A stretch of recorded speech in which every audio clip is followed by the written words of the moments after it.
올해 27살인 여자입니다. 결혼을 앞두고 있고 예비신랑은 저보다 2살 많은 29살입니다.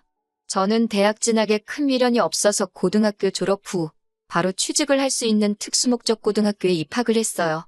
원래는 곧바로 취업을 할 계획이었는데 담임 선생님이 그럴 게 아니라 자기 친구가 교수로 있는 전문대가 있는데 거기에 한번 지원해보라고 권유하셔서 원서를 썼었네요. 그리고 2년간 전액장학금 지원받고 학교를 다녔고 취업도 졸업을 앞두기 전에 이미 결정되었습니다. 처음 잡힌 직장은 제가 원하던 곳과는 조금 거리가 먼 곳이었는데 2년 정도 일하면서 월급 착실하게 모으고 퇴근 후에는 학원 다니면서 공부를 더해서 관련 자격증 몇 개 정도 더 취득하면서 자기계발을 했습니다. 이제 더는 공부는 못하겠다 싶을 정도로 원 없이 공부를 했고 그 후에는 제가 원하던 분야에서 업계 최고봉인 회사로 이직을 할 수 있었어요. 연봉도 훨씬 높아지고 제가 하고 싶던 일이다 보니 일하는 것도 재밌더라고요. 그곳에서 꾸준히 일하면서 지금 결혼을 준비하는 예비신랑도 만났어요. 예비신랑은 교과서적으로 살아온 사람입니다. 중학교 때부터 내신관리 철저히 해서 나름 명문인 고등학교를 나왔다 했고 거기 졸업하고 대학교도 서울에 있는 명문대를 나왔대요. 군대 다녀오고 졸업하고 저처럼 열심히 준비해서 이직을 한 게 아니고 졸업 후에 곧바로 좋은 회사에 취직도 했고요. 그리고 나서 각각 다니는 회사 사람들 통해서 저를 알게 되고 연애까지 시작하게 된 거죠. 예비신랑의 집은 그럭저럭 사는 편인 듯 싶었습니다. 예비신랑이 자기 어려서부터 과외를 몇 개나 했다고 하고 하고 싶은 공부는 다 해봤다고 합니다. 사업하시는 아버지의 공무원인 어머니, 그리고 아버지 차가 뭐다, 어디에 투자용으로 아파트도 있고 건물도 있다 자랑처럼 이야기하는데 저야 제 돈이 아니니 상관은 없었지만 그래도 정말 평범한 중산층인 저희 집과 비교했을 때 기가 죽는 건 사실이었어요. 아버지는 몇 년 전까지 회사 다니시다가 정년퇴임하셨고 어머니는 전업주부다 보니 두 분 수입이 없으셔서 지금은 저랑 저희 오빠가 보내주는 용돈 받으시며 생활하시거든요.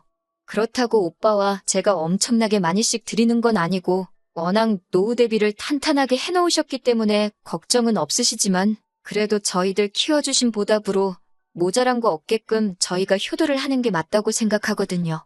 아무튼 결혼 이야기가 나오고 나서 처음으로 예비시댁에 인사를 드리러 갔을 때입니다.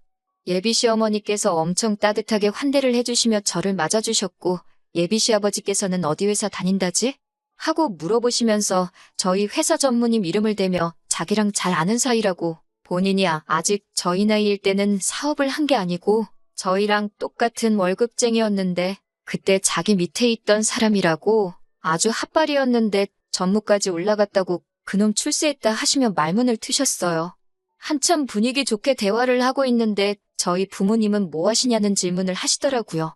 그래서 아버지가 얼마 전까지 회사 다니시다가 은퇴하시고 지금은 집에 계신다 했는데 그 말을 들으시곤 아버지가 어떤 회사를 다니셨는지 물어보시더라고요.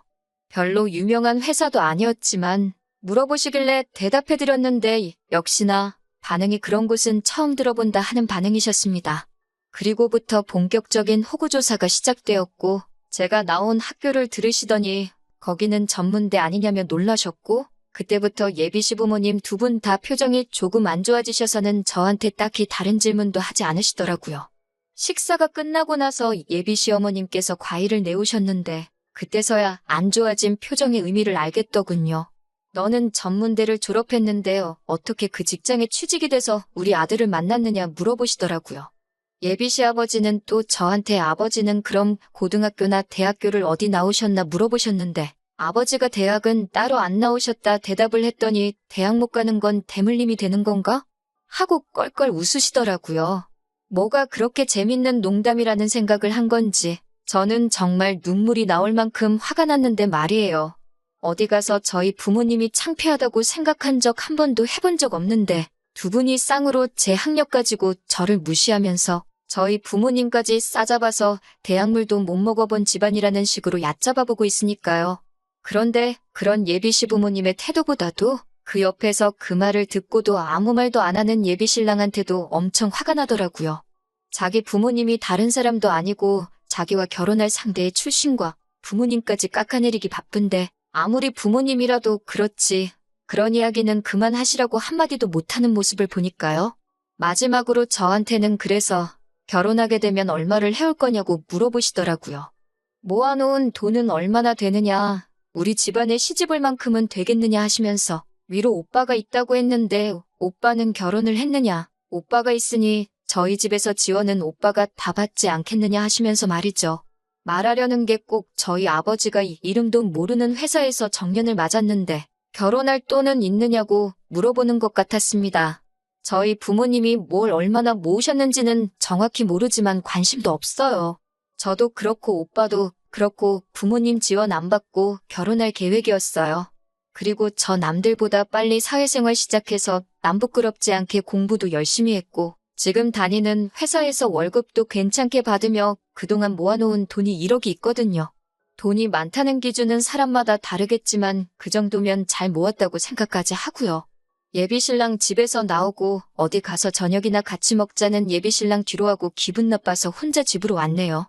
예비신랑과 결혼하기로 결심한 건 절대 그 사람 집안 보고 정한 거 아니거든요. 그냥 적당히 비슷한 직장 다니면서 이 사람이라면 평범하게 행복하게 살 수 있겠다 싶어서 정한 건데 저랑 둘만 있을 때는 저한테 엄청 잘하지만 가족들하고 있을 때는 저보다 가족이 먼저였다는 걸 이제야 처음 알았네요. 오래 만나서 정이 들기는 했는데 어떻게 해야 하는지 참 고민이에요. 제가 저런 말 듣고도 계속 결혼을 하려고 한다면 제가 정말 속도 없는 사람인 거겠죠?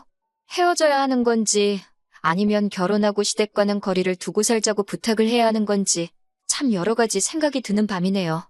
후기 보내드립니다. 얼마 전에 예비신랑 만나서 완전히 끝을 내고 왔습니다. 인사드리러 간 날 이후로 일부러 예비신랑 연락 다 무시하고 씹었어요. 그러다 못 참겠었는지 저희 회사 앞까지 찾아와서 저를 기다리고 있더라고요. 회사 근처 조용한 식당에 가서 자리를 잡았어요. 예비신랑도 완전 눈치가 없는 모질이는 아니었는지 혹시 자기 부모님 만난 날에 오고 간 대화 때문에 자기 연락을 씹은 거냐며 묻더라고요.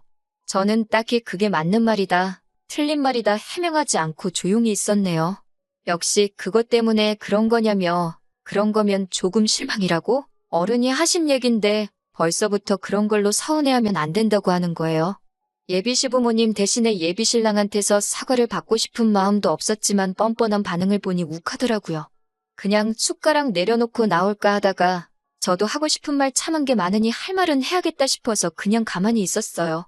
밥 먹으면서 별다른 이야기가 오고 가지 않았는데 예비신랑은 그게 답답했는지 어디 카페라도 가서 대화 좀 더 하다 가자고 하더라고요.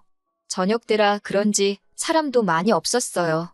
주변에 듣는 귀도 없는 것 같으니 저도 그때부터는 제가 느낀 감정을 그대로 이야기했어요.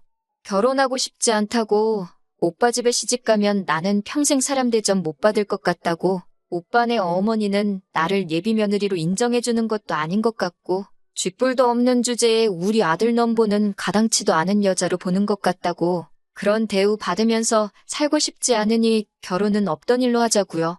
예비신랑은 제 말에 뭔가 뉘우치는 표정이 아니라 아주 일그러진 표정으로 저한테 씩씩대더라고요. 자리에서 벌떡 일어나더니 씩씩대면서 제 팔을 잡아 끌고 차에 태웠어요. 차 안에서 노발대발하면서 너 지금 우리 부모님 욕하는 거냐고? 어디 그 말 한번 우리 부모님 앞에서도 해보라고 차를 끌고 자기 집으로 향하더군요. 제가 차에서 그만 좀 하라고 내려달라고 하는데도 제 말은 듣지도 않고 차를 달렸어요.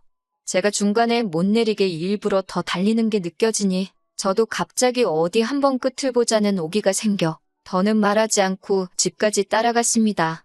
예비신랑이 현관문을 부서져라 쿵 닫으니 시부모님이 그 소리 듣고 놀라서 아들 무슨 일이냐 하고 나오시다가 저를 딱 보더니 또 정색하는 표정으로 바뀌더군요. 제 손목을 잡아 끌던 예비신랑이 두 분 앞으로 저를 패대기 치듯이 밀어버리고 어디 나한테 짓거린 말 다시 한번 해보라고 고래고래 소리를 지르더라고요. 저도 자세 똑바로 고쳐 쓰고 예비신랑 향해서 도끼 눈을 뜨고 있으니 어머님이 어디서 눈을 그렇게 뜨냐면서 악을 지르시더니 어디 한번 우리 아들 앞에서 뭔 말을 했는지 드러나 보자고 제 앞에 팔을 꼬고 서서 서 계셨어요. 아무 말도 안 하고 노려만 보고 있으니 당장 말하라고 소리를 치더군요. 그래서 제가 조곤조곤 하나씩 있는 그대로 말씀드렸습니다. 저는 결혼할 생각 없다고, 헛똑똑이의 겉만 어른 행세하고 있는 수준 떨어지는 사람하고는 결혼 못하겠다고요. 그렇게 말했더니 어머님도 그렇고 아버님도 그렇고 아주 양쪽에서 노발대발하면서 수준이 떨어지긴 뭐가 떨어지냐고. 수준 떨어지는 건 대학도 안 나온 너라면서 어디 배워 처먹지도 못한 것이 우리 아들한테 수준이 떨어진다는 말을 하고 자빠졌냐고 입에 담기 힘든 욕까지 섞어가면서 하더라고요. 온 가족들한테 둘러싸여서 조금 겁이 나기도 했지만 그래도 꾹꾹 견뎌내고 다시 한마디 했습니다. 어머님이 자식 공부에만 신경 써서 그런가 아주 예의라고는 단 한 번도 배우지도 못한 것 같다고. 학교 어디 나왔냐를 말하는 게 아니라 인품이 아주 수준 떨어진다고 했어요. 제대로 된 가정교육 잘 받았으면 아무리 자기 부모라도 결혼할 상대의 부모를 욕보이고 있을 땐 나서서 한마디 해야 하는 거 아니냐고. 그런데 어머님이 하는 말 들어보니까 어떤 가정교육을 받고 자랐는지 안 봐도 뻔하다고요. 그리고 한마디 더 붙여서 아, 예의 없는 것도 대물림이 되는 건가? 어머님도 예의가 참 없으신 것 같아서 하는 말이에요. 하고 똑같이 받아쳐줬습니다. 그 말이 끝나자마자 눈앞에 별이 반짝. 예비 신랑이 욱해서 제 뺨을 올려붙인 거예요. 저보고 말이 뭐 그따위냐고 미쳤냐고 하면서요. 제가 예비 신랑한테 맞은 뺨을 부여잡고 있으니 어머님도 기세가 등등해서 저런 배워처먹지도 못한 걸 어디서 데려왔냐고 저런 거랑 결혼하라고 그 돈 들여서 너 공부시킨 거 아니라고 예비 신랑한테 한 소리를 하더라고요. 저는 끝까지 물러서지 않고 한마디 또 했어요. 이거 보라고요. 방금 전까지만 해도 결혼할 여자였을 텐데 수세에 몰리니 손부터 나가는 거 보시라고. 이런 사람을 저도 어떻게 남편이라고 믿고 평생을 함께 하겠냐고요. 저나 저희 부모님 4년제 안 나왔다고 못 배웠다 하셨는데 꼭 좋은 대학 나왔다고 똑똑하고 품위 있는 건 아닌 것 같다고 두 사람 다 엄청 수준 떨어진다고 아주 부모나 자식이나 다 똑같다고 한마디 했습니다. 예비 신랑이 저한테 다시 다가오길래 이번에도 그냥 뺨을 내어주기 싫어서 제가 먼저 팔을 뻗어서 머리채를 한 움큼 움켜쥐었습니다. 사실 그때 너무 긴장해서 기억은 잘 안 나는데 그렇게 힘을 세게 준 것 같지 않은데 제가 움켜쥐은 머리채가 집은 그대로 뽑아져 나오더라고요. 한 움큼 잡혀있는 머리카락에 저도 깜짝 놀라서 바닥에 던져버렸어요. 바닥에 흙 뿌려진 머리카락을 보니 한참 머리 자르고 있는 미용실 바닥만큼 뽑혔더라고요. 예비 신랑이 으악하고 외마디 비명을 지르면서 자기 머리 빠진 걸 보더니 화장실로 달려들어갔고 어머님은 뒷목 잡고 쓰러지는 척 하더니 금세 저한테 달려들어서 어디 똑같이 당해보라며 제 머리채를 잡으려고 하길래 어머님을 그냥 밀쳐버렸어요. 제가 손대지 말라고 말하지 않았냐고. 저는 똑같이 되갚아준 거니까 너무 화내지 말라 했어요. 그리고 저쪽에 있는 아버님을 향해서 예의를 못 배운 것만 대물림이 되는 줄 알았는데 대머리도 대물림이 되는가 보네요 말하고 앞으로 보는 일 없으면 좋겠다 하고 밖으로 나왔습니다. 나오면서 저 사람 장가보내고 싶으면 치마폭에서 내려놓던가 아니면 평생을 품에 끼고 사시던가 둘 중에 하나만 하라고 말하고 나왔습니다. 문을 닫았는데도 적어보라고 가긴 어딜 가냐고 저보고 멈추라고 지르는 소리가 문 바깥까지 들리게 저를 향해 울부짖는 소리가 들려오더라고요. 정말 엘리베이터 타고 택시 잡으러 가는 길까지 긴장했던 게 한 번에 쏟아져 나오는 건지 다리가 후달거려서 죽는 줄 알았습니다. 제가 원래도 이렇게 맞서 싸우거나 하는 성격이 아닌데 말도 술술 나오고 어떻게 했는지 저도 놀랍더라고요. 긴장이 풀리니까 지나갔던 일들이 하나둘씩 생각나면서 예비 신랑이었던 그 자식 머리를 한 움큼 뽑아버린 생각을 하니까 아주 통쾌했어요. 덕분에 아주 꿀잠을 자고 일어났는데 자고 일어나니까 그 자식한테 여러 통의 전화가 와 있고 제가 전화를 안 받았으니 문자로 욕짓거리를 한 다발 보내놨네요. 우리 집에 무슨 짓을 하고 간 건지 아냐면서 앞으로 행동 조심하고 지 눈에 띄지 않게 조심하라고 하더라고요. 그래서 저도 답장 하나 해줬어요. 남은 머리카락이라도 간수하고 싶으면 너야말로 내 눈에 띄지 말라고. 그리고 이렇게 말하는 거 협박이나 마찬가지고 자꾸 이런 식으로 연락하면 경찰에 신고할 거라고. 진짜 한 번이라도 내 앞에 찾아와서 나한테 뭘 어떻게 하려고 한다면 진정 내가 가진 모든 걸 털어서라도 꼭 너 하나만큼은 콩밥을 먹일 거라고 했어요. 저한테 정말 남아있는 머리라도 한 번 더 뜯길까 봐 걱정이 된 건지 아니면 정말 경찰에 잡혀갈까 걱정을 한 건지 재계한 으름 장관은 다르게 회사에도 한 번 찾아오지 않았어요. 온갖 센 척은 했지만 진짜 찾아오면 어떡하나 걱정은 했는데 말뿐이던 그 성격이 새삼스럽게 제가 윽박지른 대로 제 눈에 알아서 띄지 않더군요. 그렇게 몇 주 정도 지났고 더 이상은 나타나지 않을 것 같아 끝내 생각한 것보다는 더 쉽게 안전이별했다는 생각이 들고 며칠을 더 두고 보다가 제 앞에 더 이상 나타나지 않을 거라는 확신이 생겨 이렇게 후기까지 보내게 되었습니다. 다음에 만날 사람은 제 가족도 자기의 가족처럼 따뜻하게 품어줄 수 있는 그런 사람을 만났으면 좋겠네요.